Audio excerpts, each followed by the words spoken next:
अस्सलाम वालेकुम जी, की हाल ने दोस्तों ने। उम्मीद करदा सारे खैरियत दे नाल होणगे। ए जनाब गन्ना शायद तुसी जानदे हो, ये जनाब खावी दा भी है ते चुप्पी दा भी है। क्योंकि कुछ साइडां ऐसियां ने कि जिथे खाया जाता है, कुछ साइडां ऐसियां ने जिथे चुपिया जाता है।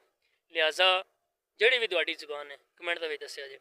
मेरे पिछे तुसी वेख रहे हो माशाअल्लाह ए मुंजी जे लगी हुई है ते कद कोई नहीं एडा वधिया, क्योंकि इस बारी ना बड़े ही माशाअल्लाह कम, क्योंकि इस बारी बड़े ही मामलात खराब होए ने।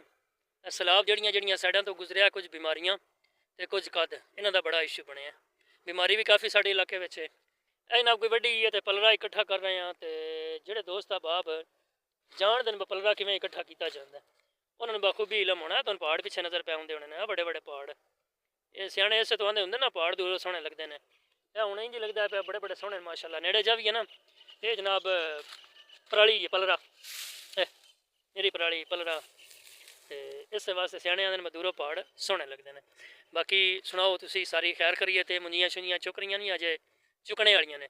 ते की कुछ झाड़ ब्या निकलदा तुहाडे इलाके विच कमेंट दे विच दस्सेआ जे। ते बाकी जेह्ड़े इलाकियां विच सैलाब आया उस इलाकियां विच पराली दा पलरे दा ते बोह् दा काफ़ी इशू है, क्योंकि मुंजियां खराब हो गई ने। साढ़े तो इत्थों सिर्फ ना गुजरिया समझो के, ते जेह्ड़े इलाकियां विच 10-10 फुट रहा या 8-8 या 6-6 फुट रहा मुंजी दा कद। हुण तुहानूं मैं विखावां ना, आ जेह्ड़ी मेरे कोल मुंजी है इंदा कद मेरे ख्याल नाल सारा जेह्ड़ा नहीं वो 2-2.5 फुट है।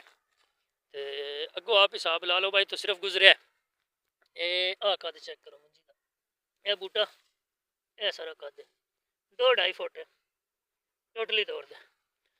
ते सिर्फ इत्थों गुजरिया अगों फिर एक इन्होंने बीमारी बड़ी पई है। मुंजरा खराब बतेरियां हुई ने बिच, समझो कि किले विचों जेह्ड़ा नहीं वो कनाल कनाल कई जगह ते कईयां दी जनाब विगा विगा ते खराब हुई है। बाकी जेह्ड़े बस मसला है, किसी ने पराली पलरा चाहिए हो तो भरा रब्ता कर सकता है जनाब। ते और बाकी सारी खैर खरीयत है।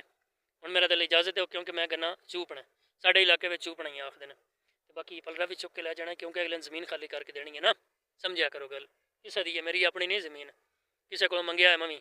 बहरहाल किसी ब्रांच चाहिए होया पलरा यार दस्या जे, कोई बरोटे 2-4 लब्भी जान दे। इजाजत दो इंशाल्लाह, क्योंकि टाइम भी शामा हो गई ने। शायद तो नज़र आ रहा हो, महसूस हो रहा हो। सूरज तकरीबन लै गया, तकरीबन अजे अजाना नहीं हुई तो ही लै गया सूरज। गरूब हो गया, हनेरा भी हो रहा है। हूँ चुकी है तो घरे हल चलिए, ठंड भी लग रही है माड़ी माड़ी। तो अपना ख्याल रखियो, सर्दी तो बचो। तो बजाय इसके कि दवाई लवो, उन्होंने परहेज बेहतर है। सर्दी तो भी बचो, माले डंगरे का भी अपना जिस करना जनाब बंदोबस्त वो भी कर लो, पलरा शरा इकट्ठा कर लो। एक अदा भी दिहाड़ा ही ना सिर्फ, फिर कणकां लग जानियां तो फिर कोई नहीं लभना। इजाजत दो इंशाल्लाह, फिर मिलेंगे। अल्लाह हाफिज़, अल्लाह ने